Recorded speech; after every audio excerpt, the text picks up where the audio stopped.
تاسو شکل ته وګورئ زموږ خبرې پرې دی د شکل د مشرانو دی د قابل دی د مسلمان د مشرۍ په غاړه کې هغه د خر لکۍ پرته دی پیژنئ نه پیژنئ څه شی دی ټای پیژنئ که نه ټای خر لکۍ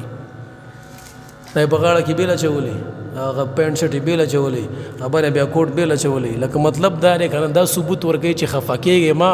موږ A to Z د دې زامن یو A to Z الف نه تر یا او A نه تر Z پورې ذره قدر فرق په موږ کې نشته دی دې نه به ته تمه کې د اسلام راولي او دا د اسلام راغی واغه چوک اسلام را روان دی بل وی دی بل چوک را روان دی ورګه دې سره خطای کې نه دی یو ځل خطای کې نه دی چې ته په خطا کې یو ځل مستولاړ له په خطا کې یو ځل لاسونه هم غلط دي خې هغه تکبیر تحریمه هم غلط دی تمام ارکان غلط دي او دا کیمره مینان دی ورو سوق داسې مخ کې ټچ او سوق داسې ټچ مستولاړ دی مزبنه کې ولا که مسلمان نه دی زمون خړستړې شو په منځونو باندې چا موږ تصویر وستو زمون خړستړې شو په جنازو باندې چا موږ تصویر وستو چې فلانه مولوی سے مستولاړ له اچې ته په خطا کې پارک کې چې ته مستولاړ له وخت پیدا سي تلی بلې داسې تلی لاسونه هم غلط دي تکبیر تحریم هم غلط دي منځ مورته یاد نه دا کیمره مینان دي ارچا دنیا په سر راغسي دا یو د امت مسلمه لیډر دی مستولاړ له او څوک یې منځ داسې کړي څوک یې منځ داسې کړي ولکه منځ بدا یو ځل کې دا به ورځ کې 15 ټیمه کوي پابندۍ سره به کې اسمان را پرې وته لګ په آرام باندې کې نه یارا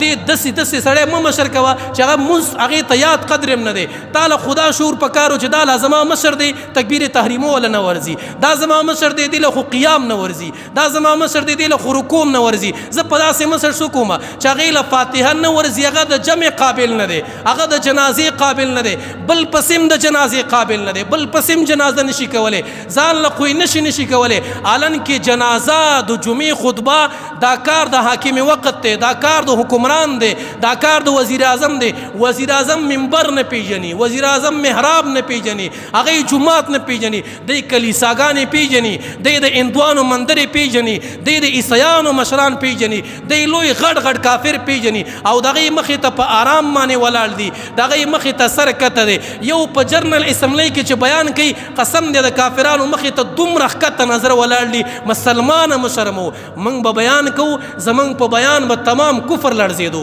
زمونږ په بیان به تمام کفر ته چیلنجو دا څه باچاهان دی او دا زمونږ مشري کوي دا خو دې ځان خلاص کړي موږ به وبرو قسم دی تاسو شکل ته وګورئ زموږ خبرې پرې دی د شکل د مشرانو دی د قابل دی د مسلمان د مشرۍ په غاړه کې هغه د خر لکۍ پرته دی پیژنئ نه پیژنئ څه شی دی ټای پیژنئ که نه ټای خر لکۍ دا یې په غاړه کې بیل اچولې هغه پینټ شرټ یې بیل اچولې خبره بیا کوټ بیل اچولې لکه مطلب دا دی که نه دا ثبوت ورکوي چې خفه کېږې ما موږ A to Z د دې زامن یو A to Z الف نه تر یا او A نه تر Z پورې ذره قدر فرق په موږ کې نشته دی دې نه به ته تمه کې د اسلام راولي او دا د اسلام راغی واغه چوک اسلام را روان دی بل وی دی بل چوک را روان دی ورګه دې سره ورسېدو هغې سره اسلام نه پوهېږم 75 سال 76 سال برابر شو خو دا اسلام د اسلام آباد نه راونه وتلو